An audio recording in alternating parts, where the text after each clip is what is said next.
ልጆች ዛሬ ከመተኛታችሁ በፊት የምነግራችሁ በእግዚአብሔር ቃል ላይ ያለ ታሪክ ነው።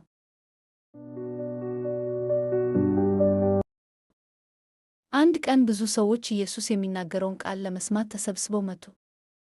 ብዙ ሰዓታት ቆይተው ተማሩ፣ በመጨረሻም ተራቡ። ኢየሱስ ሰዎቹን ሊመግባቸው ፈለገ። ደቀ መዛሙርቱ እንዲህ አሉት፣ ጌታ ሆይ፣ ሰዎቹ ተርበዋል፣ ምን እንደምንሰጣቸው አናውቅም። አንድ ትንሽ ልጅ ወደ ኢየሱስ ቀረበ። በእጁ ውስጥ እነዚህ ነበሩ: 5 ዳቦ፣ 2 ዓሣ እና እንዲህ አለ፣ እኔ ይህን መስጠት እፈልጋለሁ። ኢየሱስ እንጀራውን እና ዓሣውን ባረከ። ኢየሱስ እንጀራውን እና ዓሣውን ወስዶ ወደ ሰማይ ተመለከተ፣ ባረከው። ከዚያም ደቀ መዛሙርቱን እንዲያካፍሉ አደረገ።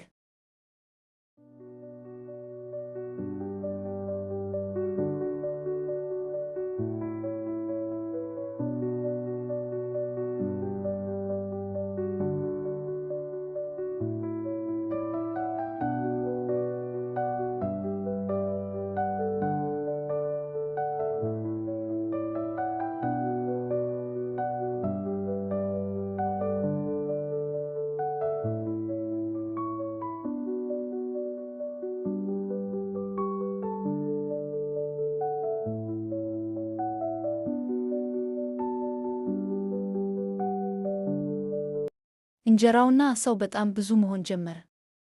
ሰዎቹ ሁሉ በቂ በሆነ መጠን በሉ እና ከመብላታቸው በኋላ እንኳን 12 መሶብ ቀሪ ሆነ። ሰዎቹ ሁሉ ተደነቁ። ሁሉም እንዲህ አሉ፣ ኢየሱስ ታላቅ ተአምራት ያደርጋል። ኢየሱስ ሁሉም ሰው ይወዳል እና ትንሽ ነገር እንኳን ብዙ ሊያደርግ ይችላል።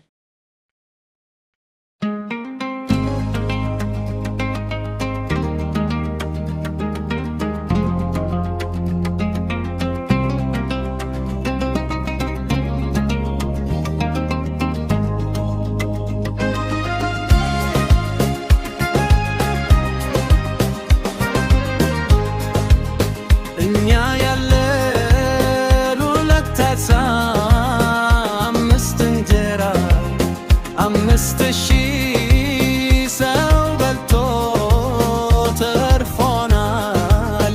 ጌታ ኢየሱስ ባርኮታል፣ ባርኮታል። እኛ ያለን 2 ዓሣ 5 እንጀራ 5 ሺህ